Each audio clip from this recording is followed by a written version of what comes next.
I'm Terry Gordon, the senior editor at the New English Review, and we're back with our colleague for the eighth sit rep on the current mortal combat going on in Gaza as we speak.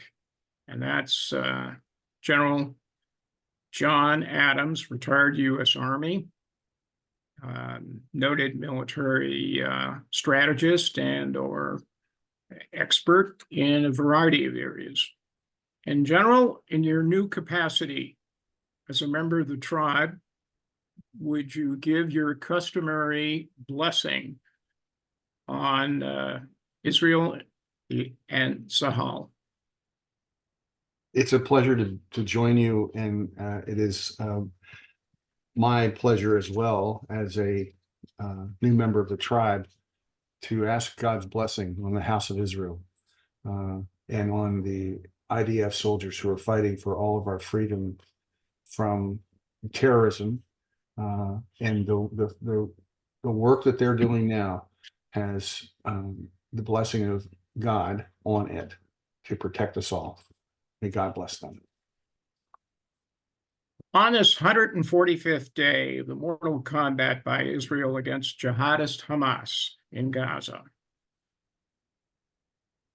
what is the outline of a possible pause in combat to free remaining hostages taken on October the 7th in exchange for Palestinian prisoners? It appears that there has been some discussion of a broad outline for a potential pause in the fighting.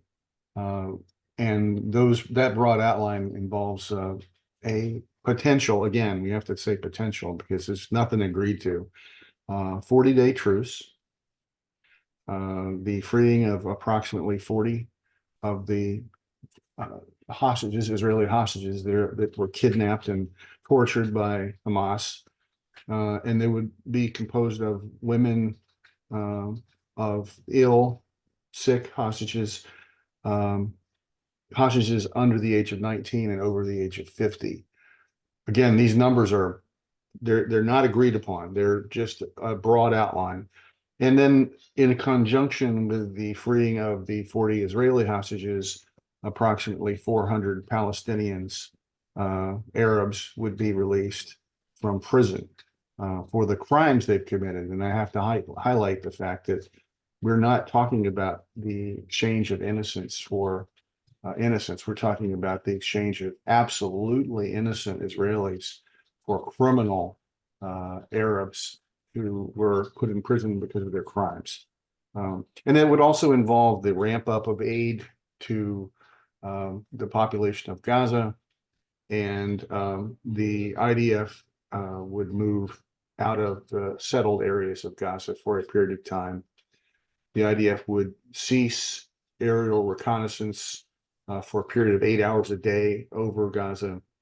And there would be continual efforts to extend the pause to allow the further negotiation for some of the other hostages. And I'm sure that none of those are set in stone.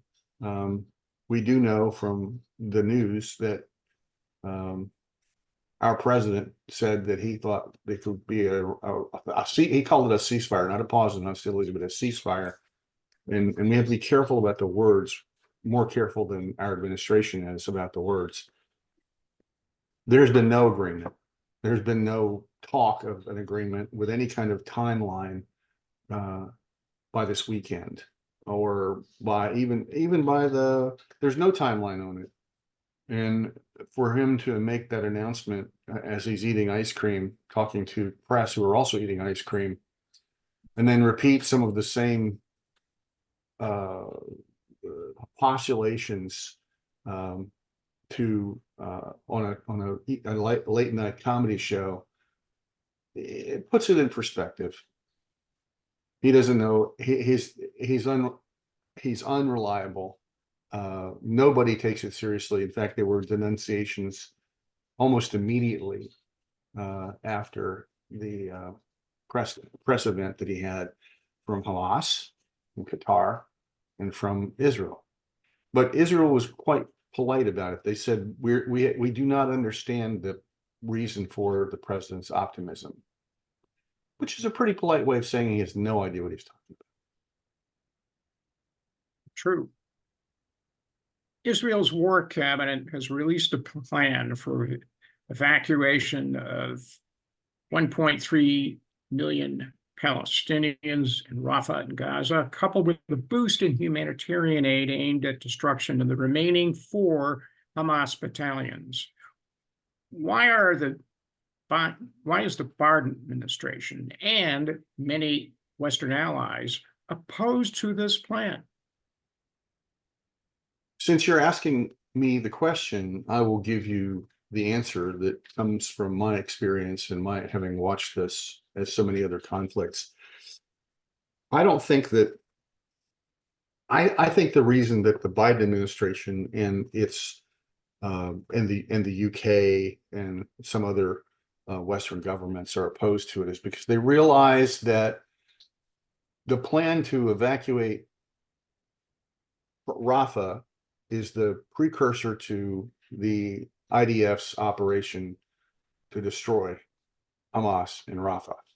So they'll push back and push back and push back, because once Rafah is evacuated, according to IDF standards, which are notably very high, then they're going to go in and do what they have to do to eliminate Hamas. On the other hand, the Biden administration, and I'll just use them because I think they're the ones who are pushing this grand bargain that the Biden administration believes is important. I don't think it's being pushed by the Saudis. I don't think it's being pushed by, UK is behind it, but I think the UK is sort of a lackey at this point to the United States. The grand bargain is what the Biden administration wants. And so anything that might impede that or delay that or somehow prevent that, because what they want is something that the Biden administration can wave to a domestic audience and say, look what we did. We stopped the fighting and we've solved the problem between the Arabs and the Palestinians, or between the Arabs and the Israelis for all time.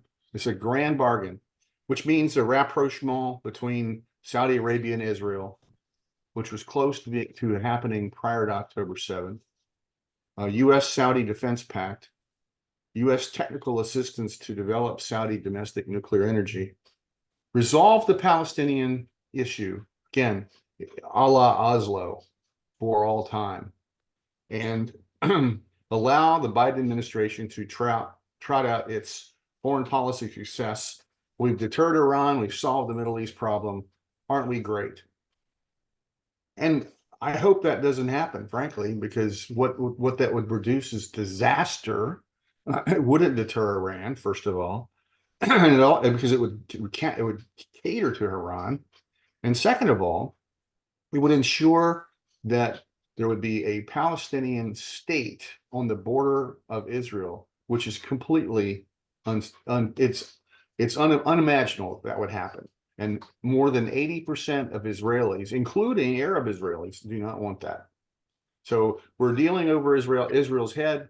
I don't think a lot of people in our country, even well-informed people in our country, even people who care about the situation in our country, understand just how opposed all factions in Israel are to a Palestinian state. It would mean the death of Israel. It would mean the destruction of the Jewish people in the region. And that includes Yair Lapid, who's the head of the Yesh Atid party, the main opposition party. Right. He doesn't want that. There may be some people in Israel, the radical left, who want it, but that's less than 20%. But I think there are some stated reasons, some purported reasons why, let's say, the Biden administration doesn't want to allow or doesn't want to admit that Israel can plan for the evacuation of Rafah. Is one, they lack confidence in the IDF's ability to remove the refugees, the Gazan refugees, And it's understandable that there would be some concern about that, but the IDF is putting itself through the paces of making a plan now, and they're getting ready for the operations in Rafah. I think it's unrealistic to expect them to begin the operations within the next few days, but I think it's possible they could begin the operations before Ramadan, rather than having a temporary pause in the fighting. There was just a report today from Defense Minister Gallant that said he believes, and he's a very bright fellow, and he's got a lot of experience, and he's supposed to know these things. I trust him. Defense Minister Yoav Gallant said he expects it's very likely that Hamas will conduct Operation October 7th plus, phase 2, in other words, of their attack against Israel during Ramadan. And if Israel has withdrawn and allowed Hamas to recoup, and they've got Israel waiting in the wings, so to speak, that would be a perfect thing for them to do. We're dealing with the devil. We're not dealing with rational. We are dealing with rational people. They're rationally evil, but Hamas will do whatever it has to do to hurt Israel and Jews, and that would be a opportune time for them to strike in phase 2. Let us hope that doesn't happen. Ramadan is supposed to be a holy month, but it doesn't preclude combating Islam's enemies. No, That's right. it's jihad. Correct. What is the assessment of IDF urban warfare strategy in Gaza by former military commanders in the US and the UK? Experts like John Spencer of the West Point Modern War Institute and former British commander in Afghanistan, Richard Kemp. Well, both Colonel Kemp and retired Major John Spencer are longtime experienced urban warfare experts and counterterrorism experts. One of them is a British Army retired colonel. The other is a U.S. Army retired major. Of note, John Spencer is also the head of the U.S. Military Academy's Urban Warfare Institute. So he knows what he's talking. They both know what they're talking about from long experience and well-crafted expertise. Richard Kemp says no army in history has ever faced the kind of urban warfare that the IDF has faced, and he cites a number of examples in recent history to make his point. He cites the U.S. efforts in Iraq, specifically Fallujah. We fought 2 battles there. The first battle we began, and because of the high degree of casualties, the U.S. stopped that assault. We fought another battle in Fallujah another year later, but the city was largely emptied at the time. There were still a lot of casualties, but they faced no tunnel warfare. There was no sense that the Iraqis in Fallujah had organized in anything close to what the Gaza and Hamas have organized.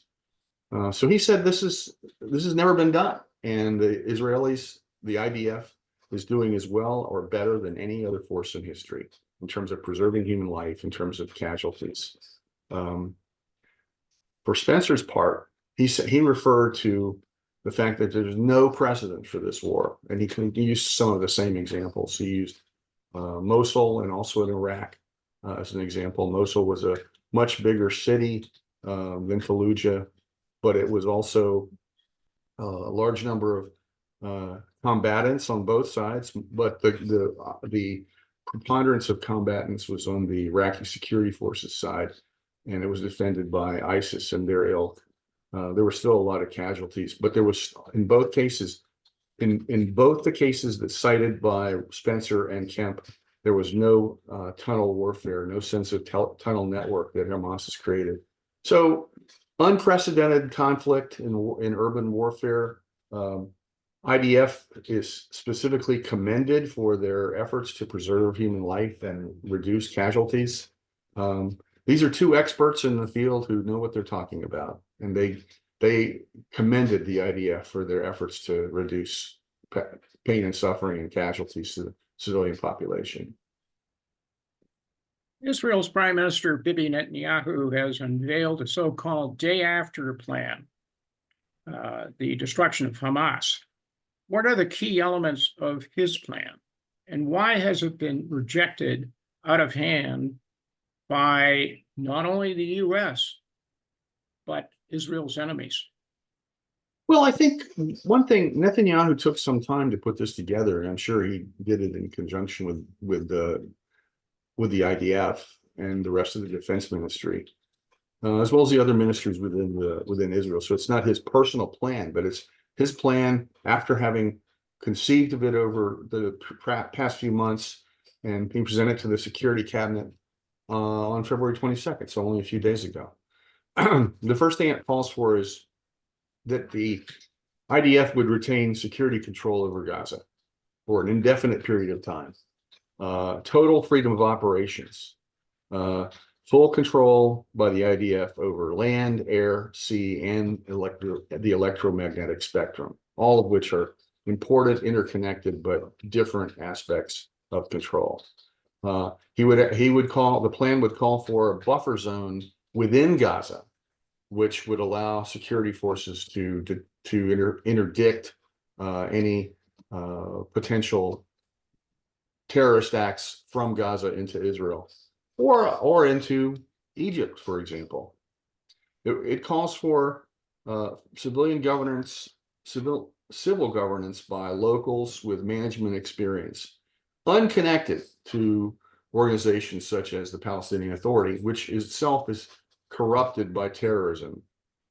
Turning it over to the Palestinian Authority, which pays for slay, pays people to kill Jews, instructs young people in their schools to hate the Jews and destroy Israel.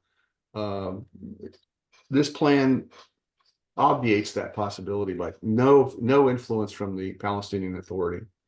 It would shut down the UN Relief Works Agency, which for the last 18 years has really been the most prominent civil agency within Gaza, but whose personnel actually are suborned by Hamas, who work for Hamas, whose command and control are intertwined with Hamas. So UNRWA, the UN Relief Works Agency, needs to be shut down, and this plan would do that. And that would be a big part of the de-radicalization of Gaza. You can't, it's often said with some truth that you can't kill an idea, but what you can stop is the promulgation of that idea, much as we stopped the promulgation of Nazism in Germany after World War II. If you allow it to be taught and used as a legacy, the young people are going to grow up and learn hate. And that's what this plan would stop. And then only reconstruction after the de-radicalization and the demilitarization of Gaza, which means it doesn't make sense to build upon the ruins unless the ruins themselves are not being used for productive purposes. They have to be de-radicalized and they have to be demilitarized. And only people who would participate in the reconstruction would be agencies approved by Israel, again, to prevent re-radicalization of Gaza.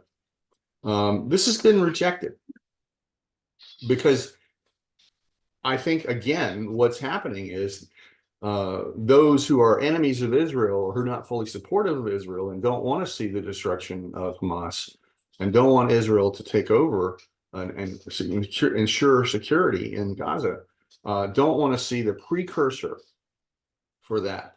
They don't want anything, they don't want to see a plan, they don't want to approve a plan, that the ultimate goal would be to de-radicalize and demilitarize Gaza. What they want, when they commonly referred to goal, is the two-state solution, some sort of Palestinian state on the border with Israel, which Israel regards as anathema. Speaking about Palestinian states, how realistic is it to have a declaration of a Palestinian state to administer Gaza in the post-conflict? But does it even exist? And even require, even if it does not meet an established international convention defining a state? Well, I'll first. I'm only half joking when I say it's as realistic to expect a unilaterally declared Palestinian state over the complete opposition of the Israeli people as it is to say we're going to have a ceasefire by this weekend. It's disconnected from reality. But the truth is, though, that a unilateral declaration of a Palestinian state has absolutely no grounds in reality and no prospect of getting off the ground, because it's not something that the parties who are involved, most involved in the negotiations, wouldn't agree to. First, Israel it's well known by open polling that the Israeli people do not want a Palestinian state. There may be some sort of negotiation for some aspect of Palestinian entity, who knows, maybe in the future, but it's not there now. And there's no prospect of that right now. But for that matter, the Palestinians don't want it. There's no sense that if you take the Palestinian Authority, have they ever agreed to have a contingent state next to Israel without at the same time having their stated goal be the destruction of Israel? That's not a two-state solution. It's a unilateral declaration of a two-state solution. I think it gets back to there's a real rush on the part of the Biden administration to come up with some grand bargain to save President Biden's legacy. And we're coming into the point where these discussions are going to be held on a debate stage as opposed to in back channels and in the New York Times. This is about to become a major campaign issue for the president as he runs for re-election. And what he wants is to take it off the table by saying, I've got a grand bargain. Aren't I great? It's not going to happen. But this is where we are. As an aside, he has his first test of that as we conduct this interview on in the primary today on the 27th of February in the state of Michigan, where he's got a Muslim minority who could throw the ultimate election of that state into a Qatar, literally. It's true. And if he accedes to their demands, who are supporters of Hamas, what does it tell you about the clarity of mind, essentially, inside the White House and State Department? Absolutely. I think a lot of this loose talk about ceasefire and loose talk about unilaterally recognizing the Palestinian state are hopeful aspects of the campaign for re-election. There was an interesting conference reported on of former IDF intelligence commanders of the fabled Unit 8200 that was convened in Israel to evaluate failures on October the 7th to warn of the Hamas attack. What were their key assessments? It was a very interesting article that had some really pungent views into the thinking in Unit 8200, which is signal intelligence, cybersecurity, and covert operations wrapped together. And Unit 8200 has got a long and storied history within the IDF. They're a tremendous asset. It would be like taking the National Security Agency in our country, and because it had some failures, let's just get rid of the whole agency. Nobody's suggesting that. But the leadership met, according to this article that we both read, on October 8th, the day after October 7th.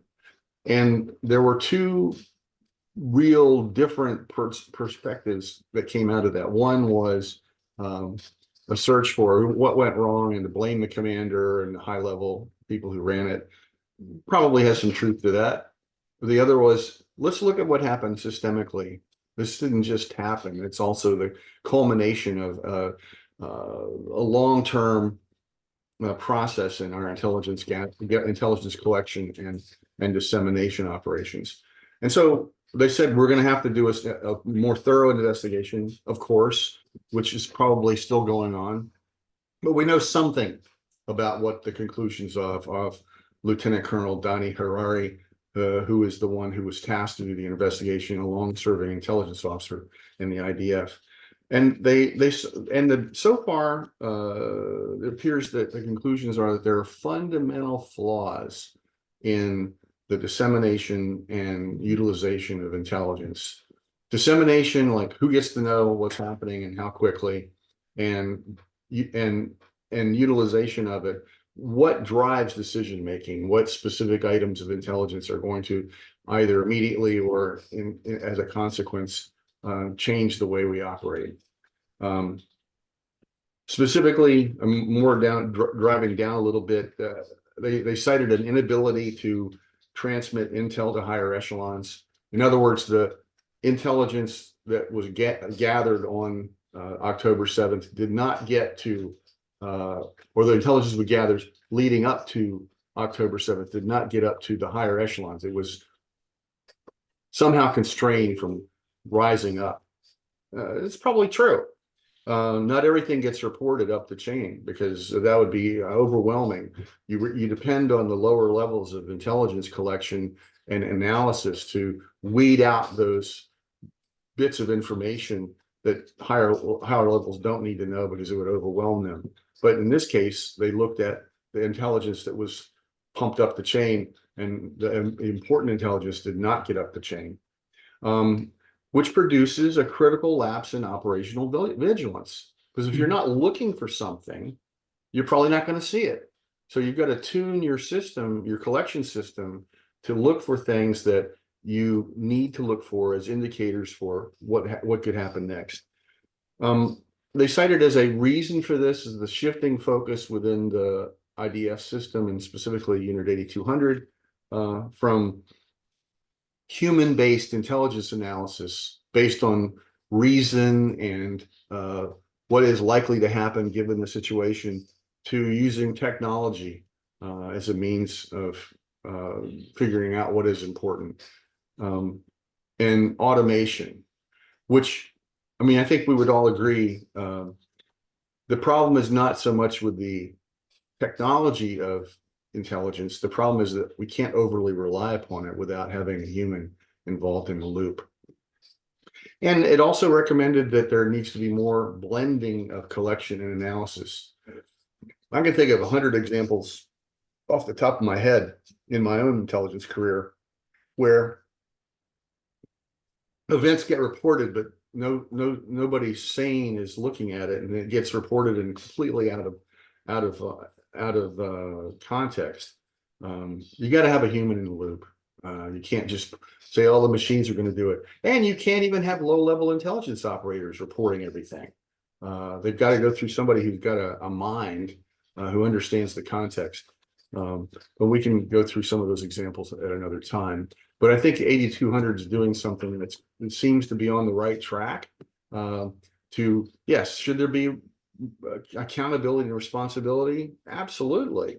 In fact, my study of Judaism tells me that's a core aspect of Judaism: accountability, responsibility.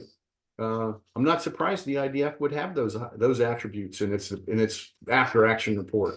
But it's also important to have a sense of perspective. Why are these? We got to take responsibility, but we got to draw the lessons from it and see what we could have done better. I think that's what 8200 is going through right now. Why are reports of civilian and Hamas casualties in Gaza reported by world media disputed by Israel? Well, part of it is the source of the reporting, which is Hamas. It's self-serving, and they report based on casualty figures that who knows if they're made up or not. There's nobody checking their data at all. It's coming from Hamas, and of course they're going to report large numbers of casualties, but based on what? Based on propaganda intent. In the reporting, as we note, there's no distinction between civilian casualties and Hamas fighters, right. Which is another item. How many Hamas fighters have been killed? 10,000? Who knows? But probably it's about right. The report is that 75% of the Hamas battalions have been eliminated by the IDF, and I trust their figures on that. But Hamas would report, oh, many more civilians have been killed. So when we hear 30,000 casualties of civilians in Gaza, just remember it comes from Hamas, and they want to over report the number of casualties for their own purposes.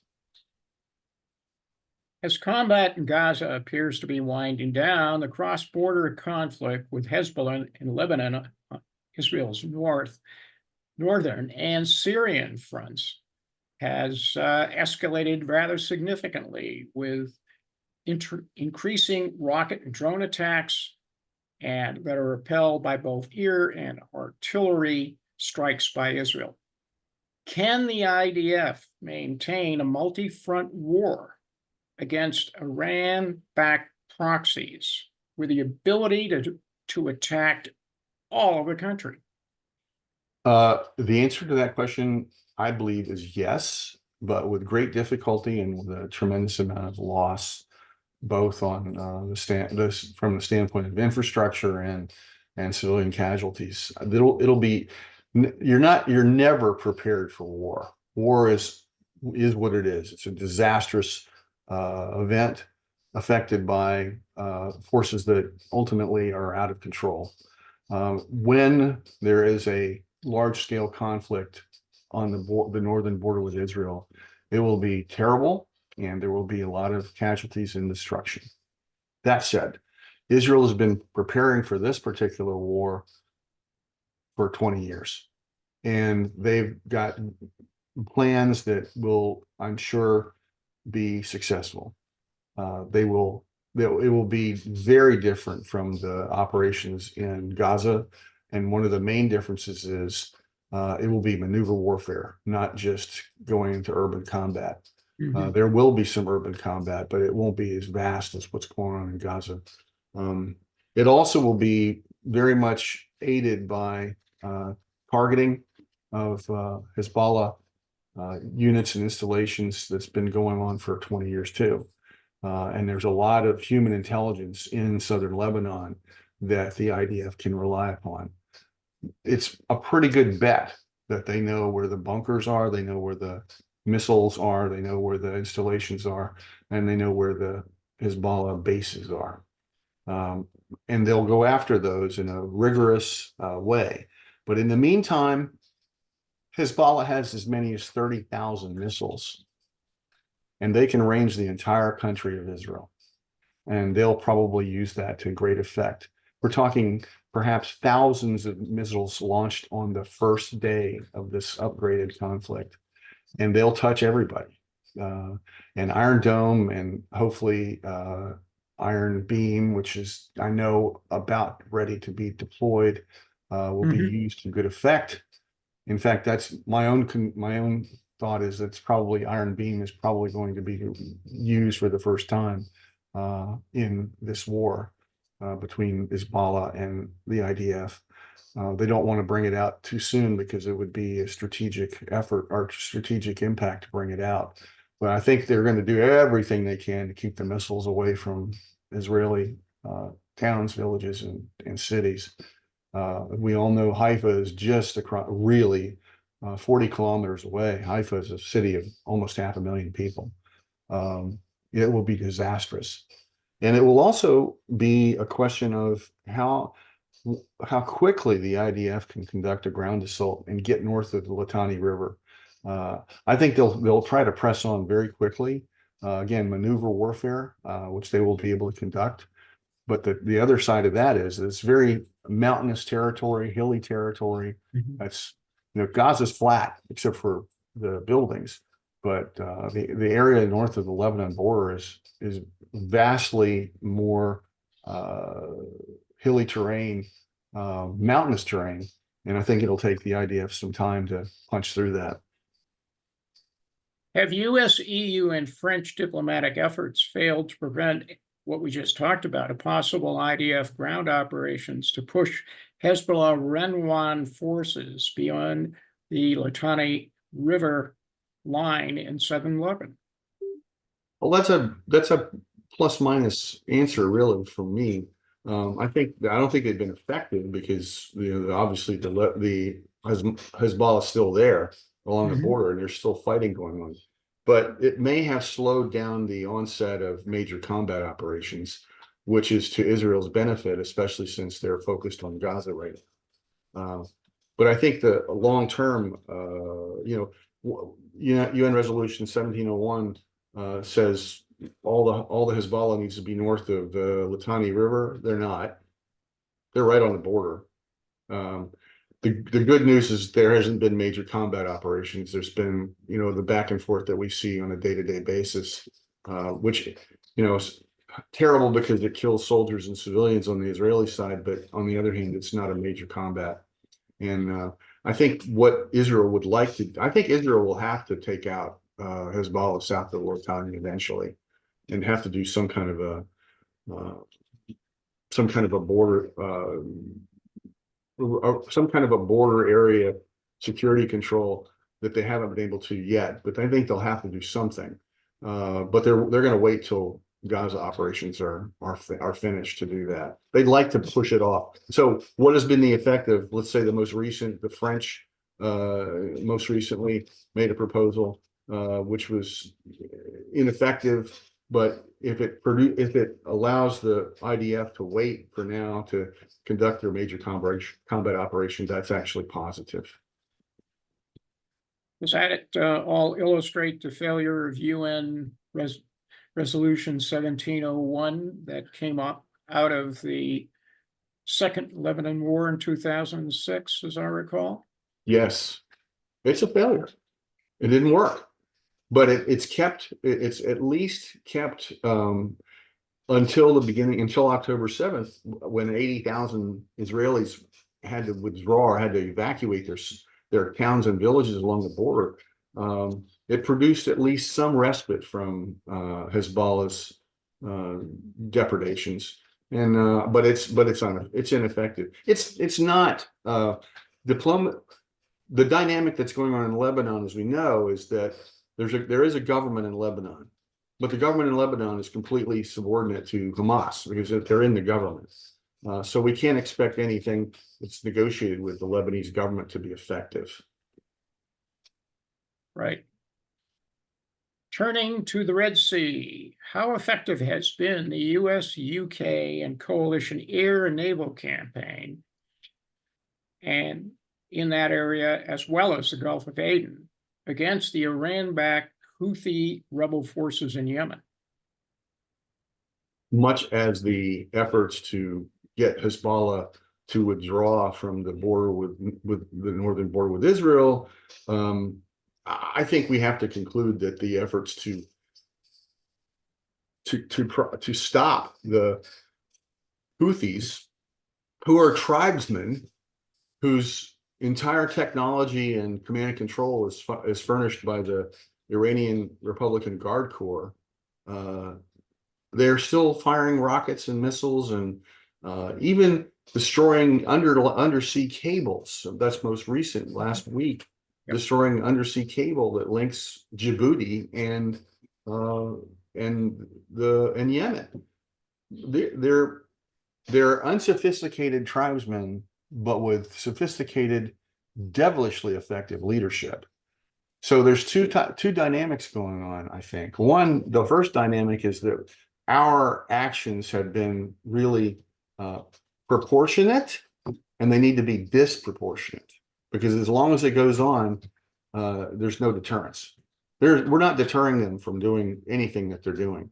The other dynamic that's going on is that Iran is behind all of this. Mm-hmm. And this not only doesn't deter Iran, this actually encourages Iran to continue to do the kind of mischief it's been doing in Yemen, in Lebanon, in Syria, and oh, by the way, in Gaza. Okay. So all of this can be traced back to Tehran. And Tehran right now is thinking, we're not suffering. We don't care about the Houthis. Why should they care? They're dispensable. Why should we care about Hezbollah? They're just a bunch of Lebanese people. Why should we care about the Syrians? The Syrians, they're expendable. So, but Iran continues to make money, huge amounts of money from its illicitly shipped oil, continues to evade sanctions, continues to work on its nuclear program. Iran's not suffering at all. They're in fact they look at this as a great deal for them. We're putzing around and killing Houthi rebels and destroying this and that missile launch facility, and maybe some bombing some warehouses. That's what we're doing. And at the same time, Iran says, okay, that's a good investment for us. Let's keep making the West think that they're doing something positive. We're not deterring them at all. So it sounds like I'm really down on what we're doing. I mean, I'm glad we're involved, but I wish we would be more effective. Well, speaking about lack of effectiveness, Iran's nuclear weaponization threat has really reached dangerous levels. Not only attested to by the IAEA, but independent assessments by people like David Albright of the Washington-based Institute for Science and International Security. So how close is Iran to assembling nuclear weapons, and what can the U.S. and Israel do to address this threat? Well, you're right to cite David Albright and also the IAEA. The head, Rafael Grossi, recently released some information. His assessment is that they're closer than they ever were to a nuclear capability. And the experts who are watching this assess that Iran has enough material to build several bombs. Now, there's a difference between material, bombs, and delivery capability, but it's only a short matter of time before Iran gains all three, in which case that will change. That is a game changer, which is probably why Iran is doing what it's doing in terms of its provoking its proxies to do the mischief they're doing. But Rafael Grossi, the IAEA head, says the relations between Iran and the IAEA have been steadily deteriorating for a long time. The Iranians are deactivating surveillance devices. They're barring inspectors from certain access. I mean, the good news is that as this has been all going on, and I presume our intelligence service is at least cognizant and perhaps working with Mossad to kill Iranian scientists and damage Iranian facilities. I wish them success in doing that. But I think at this point, we're looking at a very short timeline, perhaps weeks, perhaps months, before Iran gains real nuclear capability, material, bombs, and delivery capability. So another good thing that's going on, I think, because it means that there's a shift in perception in the part of the West. The Israeli Air Force has just recently announced the organization of its Iran department to prepare for potential military action, and prepare for potential future attacks by Iran. And so the priority of the Iran department is focusing on the Iranian nuclear threat. This puts a reliable option on the table, which is what has been, I have no doubt that the Israelis would do whatever's necessary to prevent Iran from getting a bomb. But this is a new focus, a new tighter focus by the Israeli Air Force. And they also include as one of their missions to deter and destroy Iran-backed terrorists in Yemen, Iraq, Lebanon, Syria, and in Judea and Samaria.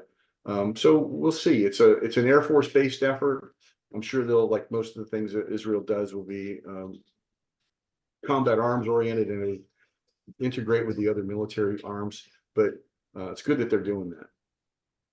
It's interesting we're talking about that because the IAF has really taken the gloves off in Syria. They're targeting individual IRGC facilities, commanders, and communication nets, all trying to send a simple message that basically, if you think you have free reign, essentially along Israel's frontiers, that's sadly mistaken. But if if the announcement of the Iran Department for the IAF almost sends a signal in and of itself, because you've got the heritage of the famous attacks the IAF undertook against the Iraq reactors for Sad Man Hussein, as I call him, and against our friend Assad in Syria in 2007, as I recall. So I think that's in the mold. Speaking about Iran, there's an election going on there. And it's interesting in several aspects. It's an election which sort of carves up their version of the parliament based on combination of factors, including treatment of so-called minorities. There's even a Jewish or two seat there, along with Armenians and Christians and a few others, Zoroastrians, all of whom are despised peoples, by the way. But it's the Council of the Advisors who basically are controlling it. There was a recent poll taken in Iran, which overwhelmingly said, we don't want these people, we want a secular government. So the obvious follow-up of that is, what is the West doing essentially to foster legitimate free elections and also, frankly, regime change? Why wouldn't the United States be more forthright and resourceful in taking advantage of that? I think there's a lot of reasons why the Biden administration has taken a very soft approach to Iran. I think one is I think our current administration actually fears they fear regime change. They realize that would be a big event in the region and in the world, and I don't think they're ready to handle that. So they're actually afraid of regime change. I think they would prefer to keep it where we are a problem for the Iranian regime, but that we don't want to actually see this overthrow. I disagree with that. I think the sooner we get to regime change in Iran, the better off the world's going to be.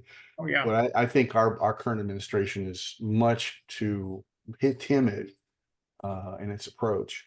And the other thing specifically, not only regime change, but they fear escalation of the war. And from some perspectives, I can understand that. And you just look at how much opposition there is in the United States to right now Israeli victory in Gaza. It's not a small number of people who are really protesting against Israel's war in Gaza. And a lot of them are, it's not just they're against Israel, they really are very pro-Hamas. And there are a lot of pro-Iranians in the United States too. The population of, let's say, Dearborn, Michigan, I don't think could be counted on in a conflict with Iran. And I think that would be, I think the administration fears that. And they should be wary of that. But that doesn't mean you don't try to overthrow a government which is violently opposed to the West and is ready to break out in a nuclear capability, which would talk about changing the ground that we stand on. That would change the ground we stand on. If Iran had a nuclear capability, that would be beyond disastrous. So I think it's a combination. They're afraid of regime change. They think stability is somehow manageable, and afraid of escalation, specifically now with all the other problems that there are going on in the Middle East. That's what I think. There was a very sad, dramatic event outside the Israeli embassy in Washington. A U.S. Air Force airman essentially immolated himself, subsequently died of his wounds. He's been identified by the U.S. question is the following. He was possessed by the propaganda about genocide in Gaza committed by the IDF. And basically other doctrines. And that raises a question of why in our contemporary armed forces aren't we doing what I did as an intelligence officer, training regular troops into what we considered as classic communist doctrine. Yeah. And it really says that essentially the military has been so wrapped up in fostering things like woke doctrine, intersectionality, tolerating that stuff, and not really paying attention to what I recall was essentially indoctrination into what the enemy was all about. And I find it probably the most disturbing development I can think of in terms of the integrity, and basically says that the leadership of our armed forces have essentially dropped the ball in the context of dealing this problem that has emerged within its own ranks. And it goes on both extremes, so to speak, of the spectrum. But this event was catalyzing in a sense of saying something is wrong in our military training and doctrine. And if it's not addressed soon, it's a question about reliability of forces. I think you're right to put the focus on training and making sure that our troops are aware of the malign forces that are out there trying to change their orientation and protect them. There also has to be a robust counterintelligence program that we identify where those vectors are coming from and then trying to shut them off. But I think you're right. I think the most effective way to prevent, let's say, counterintelligence penetration, and it's what we're talking about. We're talking about a counterintelligence penetration. Most effective way to do that is to inoculate our soldiers, sailors, airmen, and Marines with, this is why you're here. You're here to defend the United States of America and our Constitution. And you're not, in these efforts to recruit you, you need to be aware of what they are, and you need to be able to defend it with positive impressions of what the United States is all about. I don't think we're doing that. And I think you're right to put the focus on that. It can't just be a counterintelligence effort. It's also got to be command health effort, and making sure that our soldiers and our military are properly informed about what you're doing here. And if we find that somebody's not dedicated to defending the country and its Constitution, find them another job. I don't want to go on with that so much as just to say, I think it's not just in our military. I think it's more broad based. Look at the White House staff right now.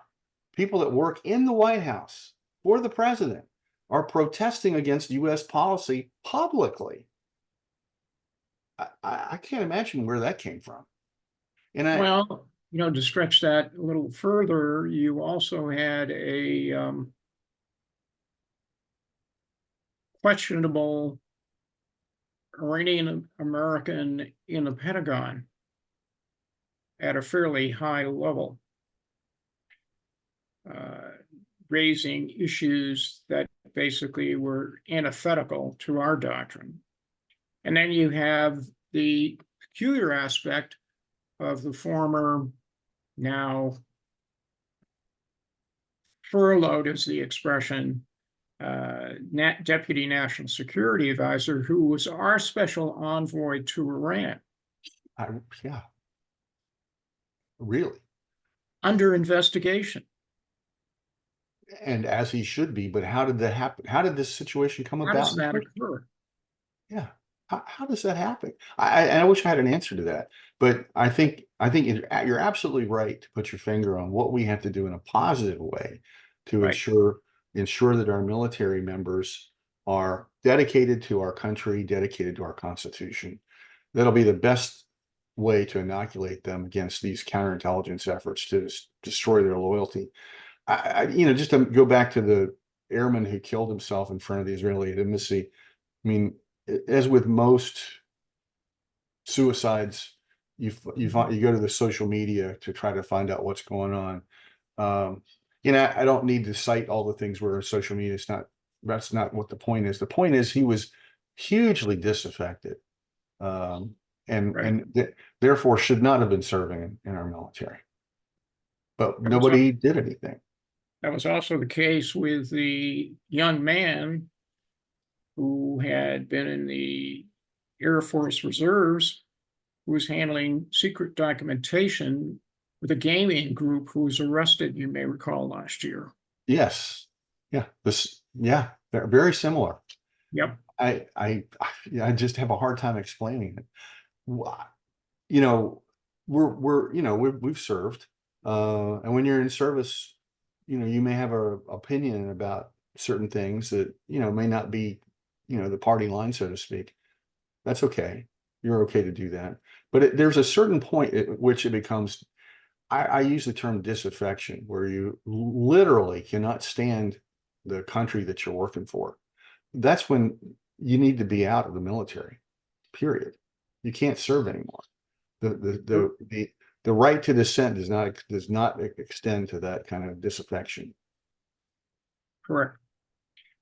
On that note, I want to thank you for another enthralling and engrossing discussion on what is going on, not only with the war in Israel, but also those threats emerging surrounding Israel and attacking the West in what is becoming a civilizational war.